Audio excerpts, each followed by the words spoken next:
Before we go any further, what I have done in the interim is I've UV'd many of these parts just so that we can apply texture should we need to with Noisemaker. It's just an incredibly useful thing to do, and it's very simple with UV Master within ZBrush. I do have one set of panels left to UV, and it's, where have they gone? These, Armor 1. So we'll just apply some UVs, but firstly highlight the mesh and group polys. Work on clone. Back to UV Master. Unwrap. We can flatten this and have a peep. Should have broken it into lots of little lovely islands. There we go. Unflatten. Copy UVs. Back to our original. And paste the UVs.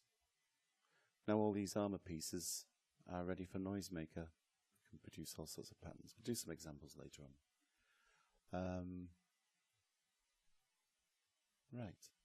We'll just change this material back to red wax. It changes to skin white as a consequence of going through UV Master. I just want to change the look of these shoulders. Where are they? This is another great argument for labeling these better than I do. I just want to make them slightly more bulbous. So M to find our move tool.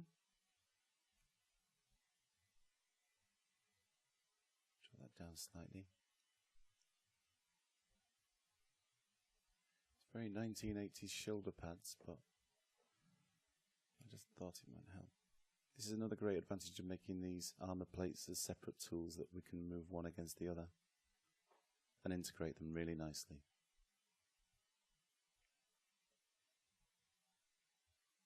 Now,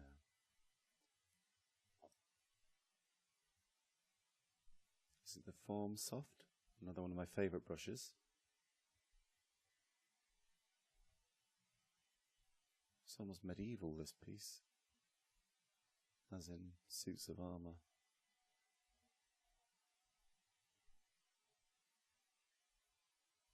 Okay.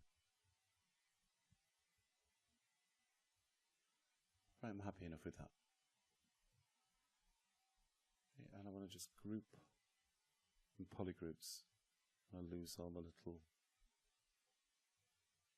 Oops. Okay. It'd be nice if we could use the insert brushes. What ZBrush needs, just tidying this up as I'm speaking. ZBrush, the insert brushes prefer to use a fixed subdivision mesh. And you can freeze subdivisions, and that has worked in the past, but it has brought in problems. So I'll just demonstrate. Here we've just got a very simplistic mechanical shape. I'll just load in a better one. Bear with me. Here's a piece of hose. I'll load a few of these in. Here's a strange little mechanical buckle.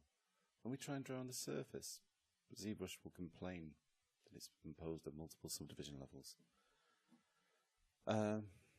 My solution for this, it might sound quite silly, but I like to just merge together all of the elements that I want to apply insert brushes to.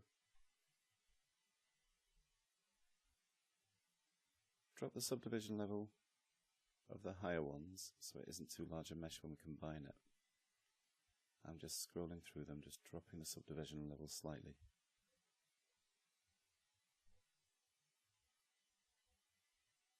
Okay, nearly there.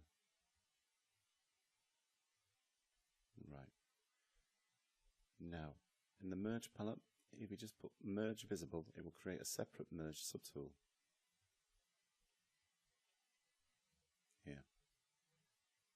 What I'd like to do next, this is going to be made up of lots of polygroups. But first, delete lower, delete upper. So it's a fixed subdivision subtool. Now when we use an insert mesh, it works, it just sticks to the surface. I'm just going to save this out. We'll be using it a lot in the next few videos.